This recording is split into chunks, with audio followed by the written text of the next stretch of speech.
Okay, we're gonna get started on video number 3 on our DIY IFS chassis kit.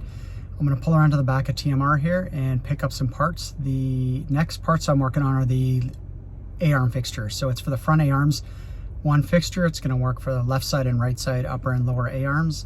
Pretty excited to show you guys how this goes together.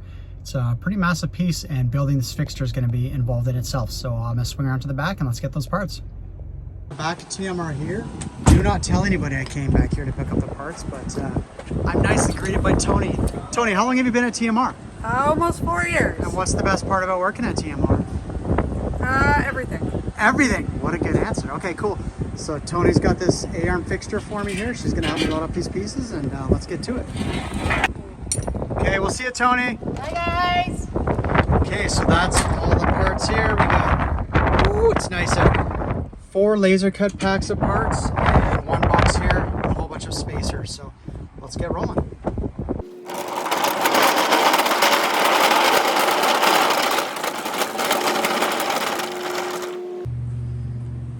And here's those prints I referenced that Mike made for me that are going to help me out with the assembly of this. So this one's looking, that's the bottom side of the fixture plate I gotta build. You can see this whole pattern here. It's over on that side. That's going to help me out. This is it from a top view. You can see kind of some of the A-arm skeleton there. That's the front upper A-arm coming together. So you'll see like pinch bung, the uniball cup there, all stuff you guys are familiar with. You also notice over here, there's another uniball, a uniball. Those are some different parts. That's all, those parts pertain to the lower A-arms, but what I'm gonna start on is upper, but really what I gotta start on is this structure. So here's a couple more prints. That's a finished upper A-arm in the fixture there. And again, that's just another finished view. So over here, I've got all the parts I picked up from Tony. So we've got number 5, this one.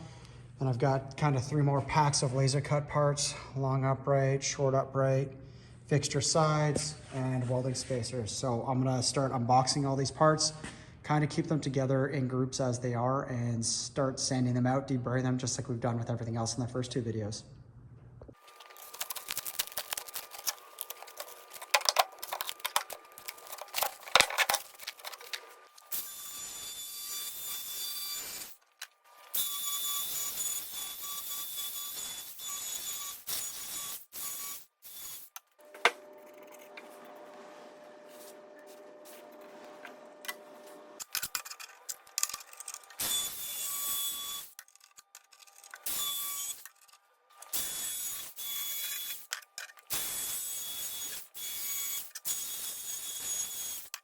Okay, based on the parts I opened up and sanded, I believe I've got the main, let's call it the bottom, whatever you want to say, these 3 supports, these 2 outsides, the other 2 outsides. So let's look at these first. So I sanded all anywhere where tabs or keys or slots kind of interface with each other. I'm going to give them a wipe down just to make sure there's no additional oil or debris in there, nice and clean. So that's all the sides and the underneath parts. And then over here I've got our top clamped down, and what's it clamped down to is one of our welding tables. Whether you got one from us or you pick one up elsewhere, I'd recommend it.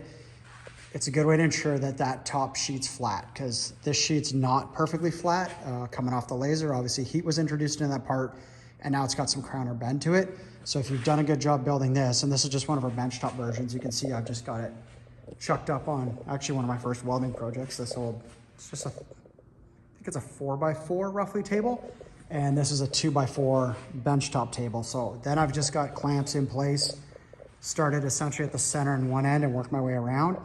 And I'm very confident that that main plate is flat, which is obviously going to aid in everything going together nicely, but also the accuracy of the part. So if you don't have one of those welding tables from us, that's like the benchtop version, like I said. That's a 2x4 standalone over there. If you've got room, that style's great. Sorry, that's a 2x3 actually. And then this is a 2x3 as well. I forgot those are the sizes I built. But yeah, if you don't have room for something like that and you've already got a table, these benchtop ones even work good on sawhorses, on a plastic table, whatever. Anyways, these are definitely a good option, and I'll continue along here.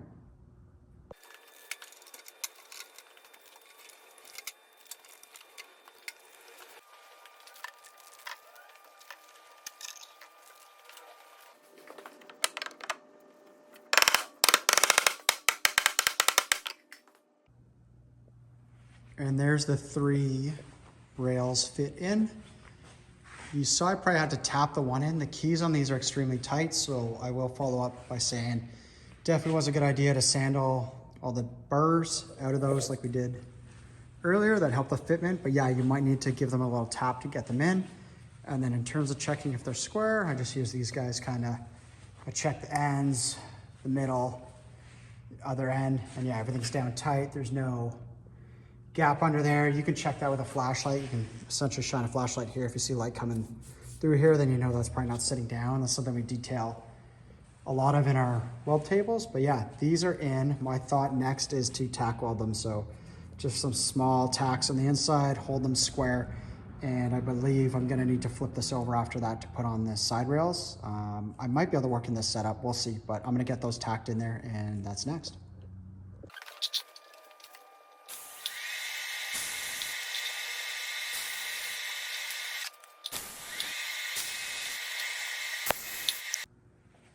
And this first side's on, this long one right here. So you can see I had to lift up the table so that this guy would clear just because of its height relative to the bottom. Once I got it fitted on, I'm using these squares again to check. Everything looks good.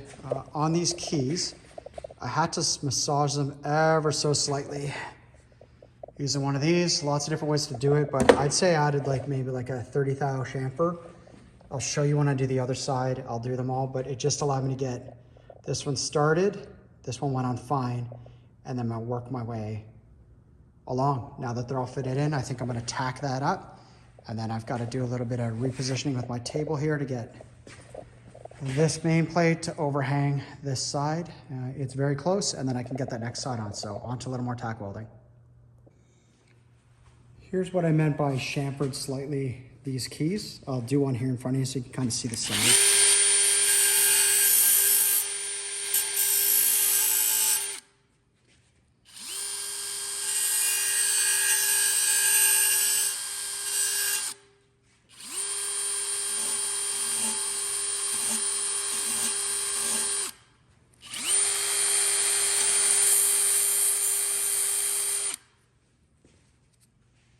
Kind of the gist of it. I don't know how well you can see it there. Let's zoom in.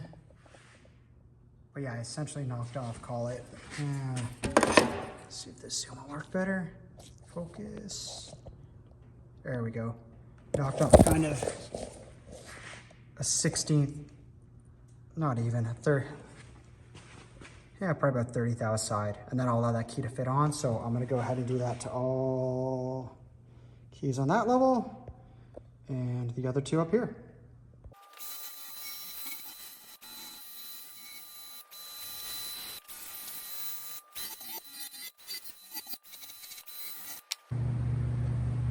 Now that second plate's on, I got it all fit, slightly tacked along the top as well as on the corner there. I keep using my square here to check fitment as we go along. Next is gonna be an end cap here and an end cap down on this one. And you'll see my welding table now exceeds the size of the jig or fixture, so I've kind of moved it off to work on that end, and then I'll have to space it off and figure out how to get it down here. Still got it jacked up on boards, that's working good. And for those end caps, you'll see they're 2 different sizes. So there's a shorter one I've got on the top here, taller one down on the bottom. You can tell by looking at the prints.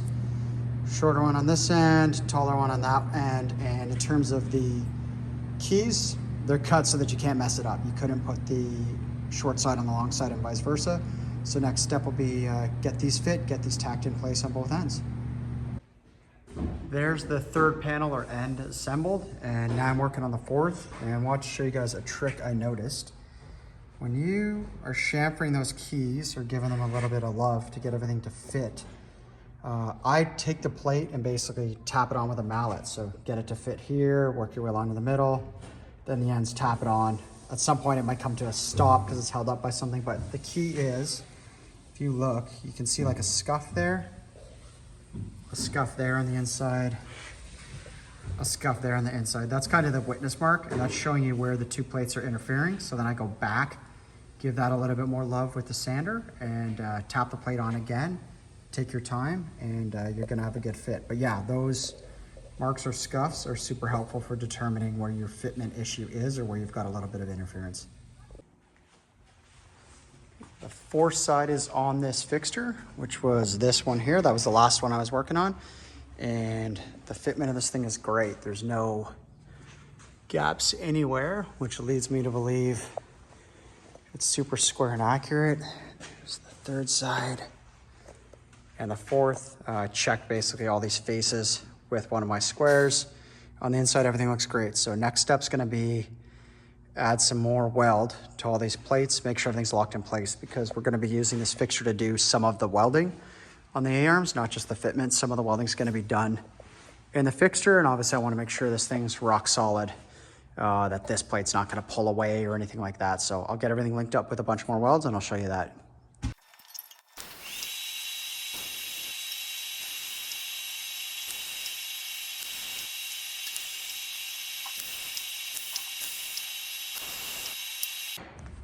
Here's the top side of our fixture we just built. So I got it off the table and flipped.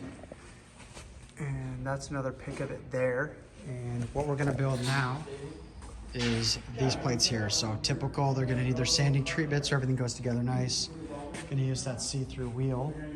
And the gist of it is I'm building this part here. It's gonna bolt in right here, and then we can start laying the upper A-arm in. But yeah, in terms of the fixture, that's kind of the main plate with the four sides, and let's carry on.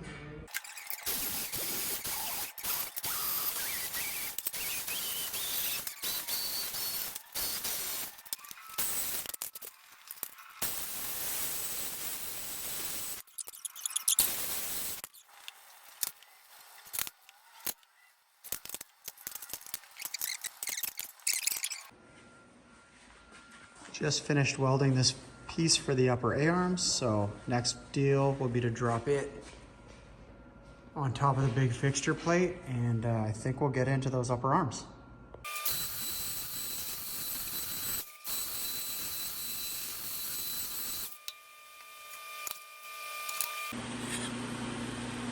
These will be the final two tabs to build this fixture. So we got one's gonna key into those slots, one's gonna key into those slots, and then they'll both be used to locate the uniballs, and then those holes down there line up with the pinch bungs. So let me get those in, I'll show you how that looks, and that's gonna be a wrap on this A-arm fixture. Here's a quick trick I found for these last two tabs. The mounting width is the width of the uniball cup, so I just clamped around a uniball there. That helps hold them square. And I just used a couple of cheap clamps, but that worked great. Now I'll move on to that other one.